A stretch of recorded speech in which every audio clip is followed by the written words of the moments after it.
ओम श्री गणेशाय नमः। जय श्री कृष्णा मेरे प्यारे दर्शकों। आज हम सभी पापों को नष्ट करने वाली, पुण्य प्रदान करने वाली मोक्षदा एकादशी की व्रत कथा सुनेंगे। आप सभी को मेरा नमस्कार। आज मैं आप सभी को समक्ष मोक्षदा एकादशी की कथा, पूजन विधि तथा महत्व प्रस्तुत कर रही हूँ। मार्गशीर्ष या अगहन मास की शुक्ल पक्ष की एकादशी को मोक्षदा एकादशी के नाम से जाना जाता है। मोक्षदा एकादशी इस साल की आखिरी एकादशी तिथि। मोक्षदा एकादशी का अर्थ है, मोक्षदा का अर्थ है मोह माया के बंधन से मुक्त करने वाली तथा मोक्ष प्रदान करने वाली। मान्यताओं के अनुसार मोक्षदा एकादशी के दिन ही महाभारत के युद्ध में भगवान श्री कृष्ण ने अर्जुन को गीता का ज्ञान दिया था, गीता का उपदेश दिया था। इसीलिए मोक्षदा एकादशी के दिन गीता जयंती मनाई जाती है तथा इस दिन गीता का सार पढ़ने से अथवा सुनने से इसका विशेष महत्व बताया गया है। एकादशी तिथि श्री हरि भगवान विष्णु जी को अत्यंत प्रिय है। मोक्षदा एकादशी का व्रत करने से समस्त पापों का नाश हो जाता है तथा सभी मनोकामनाओं की पूर्ति होती है और अंत में मोह माया के बंधनों से मुक्त होकर मोक्ष की प्राप्ति होती है। यदि आप किसी कारणवश मोक्षदा एकादशी का व्रत न कर पाए तो ये कथा, मोक्षदा एकादशी की कथा सुनने मात्र से ही श्री हरि विष्णु जी की कृपा को प्राप्त कर सकते हो। आइए शुरू करती है मोक्षदा एकादशी की कथा। वह लोग बोलो बाके बिहारी की जय। द्वापर युग में एक बार भगवान श्री कृष्ण पांडु पुत्र युधिष्ठिर को वर्ष भर में आने वाली सभी एकादशी तिथियों का नाम और उनकी विशेषता का वर्णन कर रहे थे। इस बीच युधिष्ठिर ने श्री कृष्ण से कहा, भगवान आप तीनों लोगों के स्वामी हैं, सभी को सुख प्रदान करने वाले जगदीश्वर हैं। मैं आपको नमस्कार करता हूँ। देव आप सबके हितैषी हैं, अतः कृपा करके मुझे बताइए कि मार्गशीर्ष या अगहन मास की शुक्ल पक्ष की एकादशी का क्या नाम है। इस दिन किस देवता का पूजन किया जाता है और इसकी क्या विधि है। भक्त वत्सल भगवान श्री कृष्ण भगवान मुस्कुराए और कहने लगे कि हे धर्मराज, आपने बड़ा ही उत्तम प्रश्न किया है। इस प्रश्न का उत्तर सुनने मात्र से ही तुम्हारा यश पूरे संसार में फैलेगा। मार्गशीर्ष शुक्ल पक्ष की एकादशी अनेकों पापों को नष्ट करने वाली है। इस एकादशी तिथि का नाम मोक्षदा एकादशी है। इस दिन दामोदर भगवान की धूप दीप नैवेद्य आदि से भक्ति पूर्वक पूजा करनी चाहिए। पुराणों के अनुसार गोकुल नाम के नगर में मैखानस नामक राजा राज्य करता था। उसके राज्य में चारों वेदों के ज्ञाता अतिथि विद्वान ब्राह्मण रहते थे। वह राजा बड़ा ही धर्मनिष्ठ तथा सदाचारी था। वह अपनी प्रजा का पुत्र की तरह पालन करता था। एक बार रात्रि में राजा ने एक स्वप्न देखा कि उसके पिता नरक में, उसे बड़ा आश्चर्य हुआ। उसके पिता नरक में है और उसको बड़ा ही आश्चर्य हुआ।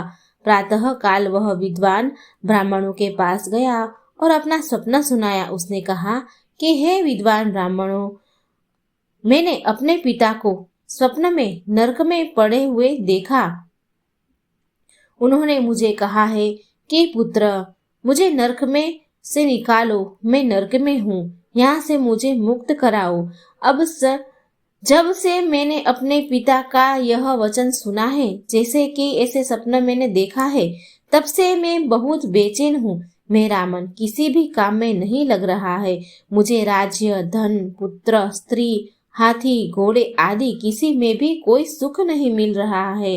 आप ही बताइए मैं क्या करूँ। ब्राह्मण देवताओं, इस दुख के कारण मेरा सारा शरीर जल रहा है। आप कृपा करके कोई ऐसा उपाय बताइए जिससे मेरे पिता को मुक्ति मिल जाए। उस पुत्र का जीवन व्यर्थ है जो अपने माता पिता का उद्धार न कर सके। एक उत्तम पुत्र वही है जो अपने माता पिता तथा पूर्वजों का उद्धार करते हैं। जैसे एक चंद्रमा सारे जगत को प्रकाशित कर देता है, परंतु हजारों तारे नहीं कर पाते। तब ब्राह्मणों ने कहा है कि हे राजन, यहाँ पास में ही भूत भविष्य तथा वर्तमान के ज्ञाता पर्वत मुनि ऋषि का आश्रम है, वह आपकी समस्या का हल अवश्य करेंगे। ऐसा सुनकर राजा वैखानस पर्वत मुनि के आश्रम पर गया और आश्रम में अनेक शांत चित योगी और मुनि तपस्या कर रहे थे। उसी जगह पर्वत मुनि भी बैठे थे। राजा ने पर्वत मुनि को साष्टांग दंडवत प्रणाम किया और भरत मुनि ने राजा से कुशल मंगल पूछिए। राजा ने कहा कि महाराज, आपकी कृपा से मेरे राज्य में सब कुशल मंगल है, लेकिन अचानक ही मेरे मन में बेचैनी हो रही है। राजा की बात सुनकर पर्वत मुनि ने आंखें बंद कर ली और भूतकाल में विचारने लगे। फिर बोले, हे राजन, मैंने योग बल से तुम्हारे पिता के कुकर्मों को जान लिया है। उन्होंने पूर्व जन्म में अपनी एक पत्नी को अपने पति का उसका खुद का सुख दिया है, परंतु दूसरी पत्नी का सुख नहीं दिया। इसी पाप कर्म के कारण तुम्हारे पिता को नरक में जाना पड़ा। तब राजा ने कहा है, हे पर्वत मुनि, मुझे कोई उपाय बताइए जिससे मेरे पिताजी को नरक से मुक्ति मिले। ऐसा कोई झाप, कोई कर्म, जो भी आप बोलो मैं सब करूंगा, मगर मेरे पिता को नरक में से मुक्ति मिले, ऐसा कोई उपाय बताइए। पर्वत मुनि बोले, हे राजन, आप मार्गशीर्ष या अगहन मास की शुक्ल पक्ष की एकादशी का उपवास करें और उस व्रत को पुण्य अपने पिता को अर्पण कर दे, जिसके प्रभाव से आपके पिता को अवश्य ही नरक से मुक्ति मिल जाएगी। पर्वत मुनि के यह वचन सुनकर राजा महल में गए और मुनि के कहे अनुसार परिवार सहित मोक्षदा एकादशी का व्रत किया। इस व्रत का पुण्य उन्होंने अपने पिता को अर्पण किया, जिसके प्रभाव से राजा के पिता को मुक्ति मिल गई और स्वर्ग में जाते हुए उन्होंने राजा से कहा, हे पुत्र, तेरा कल्याण हो। इतना कहकर आशीर्वाद देते हुए राजा आपके पिता स्वर्ग में चले गए। इस प्रकार मोक्षदा एकादशी का व्रत करके राजा वैखानस ने अपने पिता को सभी पाप कर्मों से मुक्त करवा दिया। यह व्रत मोक्ष प्रदान करने वाला तथा चिंतामणि के समान सभी कामनाओं को पूर्ण करने वाला है। इस प्रकार मोक्षदा एकादशी की कथा पूर्ण हुई। कहानी सुनने वालों का भी भला करे भगवान और सुनाने वालों का भी भला करना।